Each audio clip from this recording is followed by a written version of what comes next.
Hello and welcome to 7 Days of Halloween.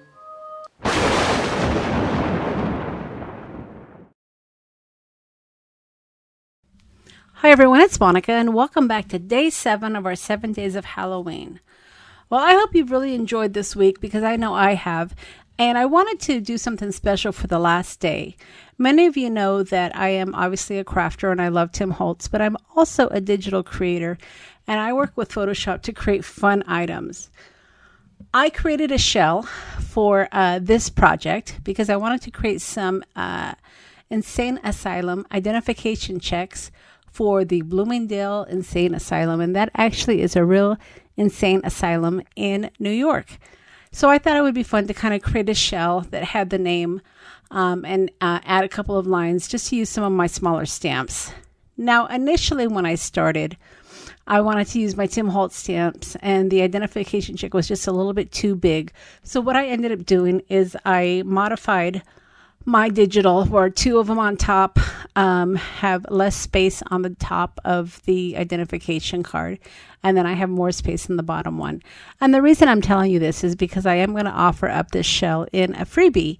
And I'll have links to this freebie in the description box below, so you too can make some fun identification cards.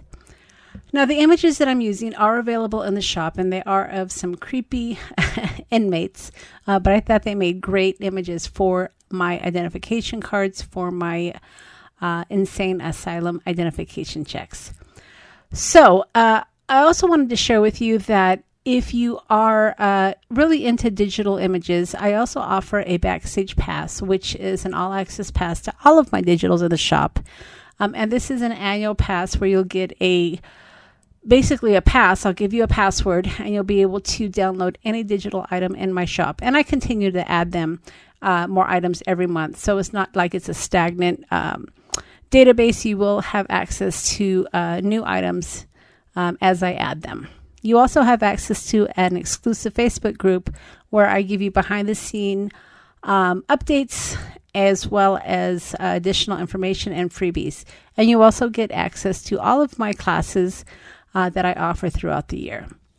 All right, so hopefully I've introduced myself a little bit more. You know who I am. So let's go ahead and get into this project. So I created this digital image to be cut at 4¼ by 5½.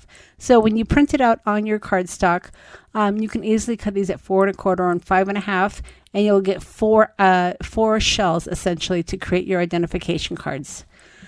Now you can create all sorts of fun items with these cards. You can create, like I said, insane asylum cards. You can create just regular travel cards. If you don't want to have the Bloomingdale Insane Asylum tag on yours, you can easily cover it with a sticker or something like that. But for me, I wanted to go ahead and have the name of the Insane Asylum on my card. All right, so I'm just trimming these down, and the one that I'm working with was actually my prototype, so it was a little bit off, but I have made the adjustments for the freebie that you're going to be getting. And you're going to be able to download the freebie over in my shop, and I'll make sure I put links in the description box for you. Now, a lot of the smaller stamps that I'm working with are also available in the shop, so I'll leave links to those as well. And then the Tim Holtz ones, I'll leave links as to where you can get those stamps as well. Some of these stamps that we're working with from Tim Holtz aren't necessarily new ones. They're ones that have been around a while, so you should be able to find them pretty easily. They're pretty popular. But I also did use a couple of the stamps from his newest set, Tidbits, and that's always a fun one. I love collecting these stamps that have just the little words and numbers because you can create all sorts of fun little projects and inserts for your journals that you're making, your junk journals. All right, so as you can see here, the adjustment I made was to use the smaller identification.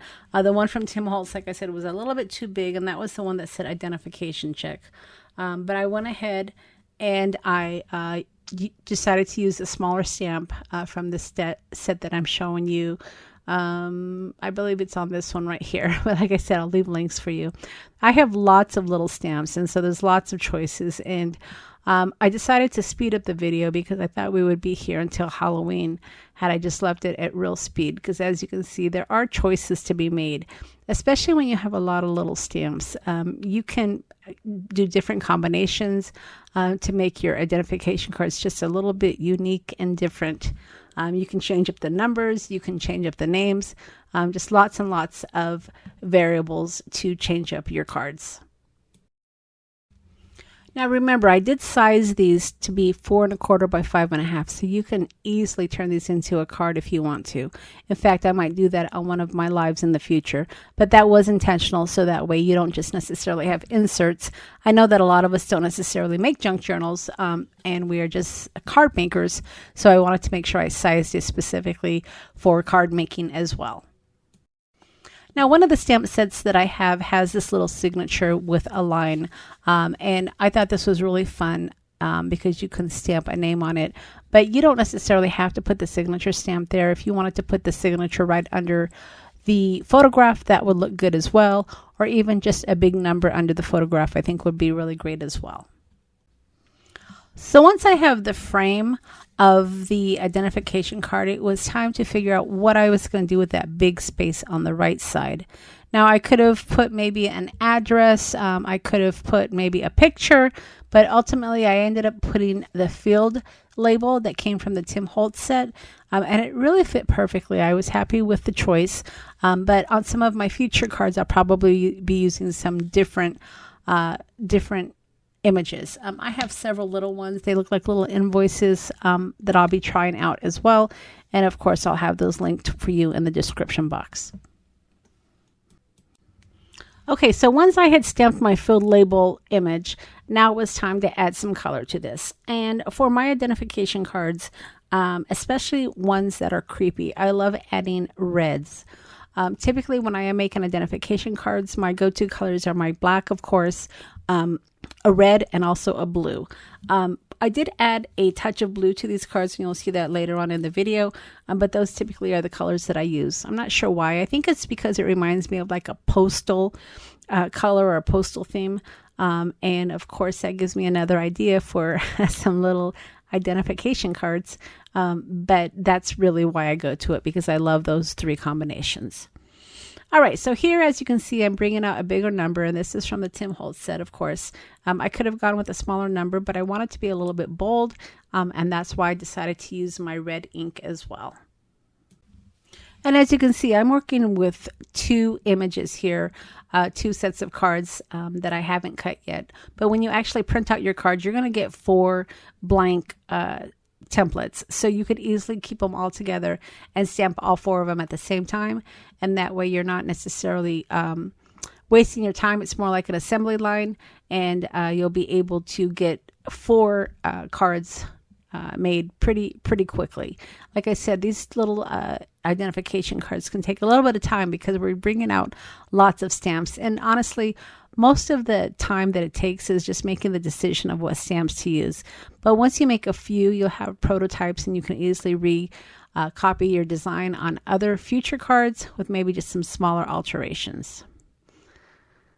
All right, so here again, I'm pulling out a stamp from Tidbits, and this is a form number. I thought it was great to add to this card. It was a good fit right above the field label. In the future, I might bring that field label just a little bit lower if I decide to use this form stamp again. And then here I'm coming in with those stars. Like I said, I added a touch of blue, and this is where I did that. All right, so of course we couldn't avoid using this condemned stamp because our inmates here, our insane people, are condemned, of course, to a life in this asylum. But I didn't necessarily want to use the entire part of the stamp, so as you can see, I am just kind of masking it off with some washi tape, so that way the only part of the image that comes onto my paper is the condemned, and of course it had to go in red. So after I've stamped my condemned word, I'm going to continue on by adding some more signatures. As you can see on the card, you've got a signature on the left side. You've got a signature on one of the cards on the bottom right side. And then, of course, you have the names. So the stamps you're going to be using, you're going to want to have 3 different names, of course, just to kind of make the theme real.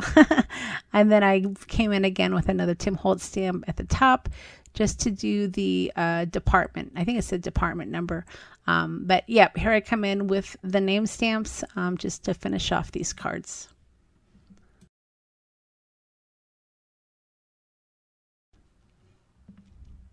All right, well, I think that's going to do it. I hope that you've enjoyed my 7 days of Halloween this week. I know I've had a lot of fun creating for you, and I hope you have given you some inspiration along the way.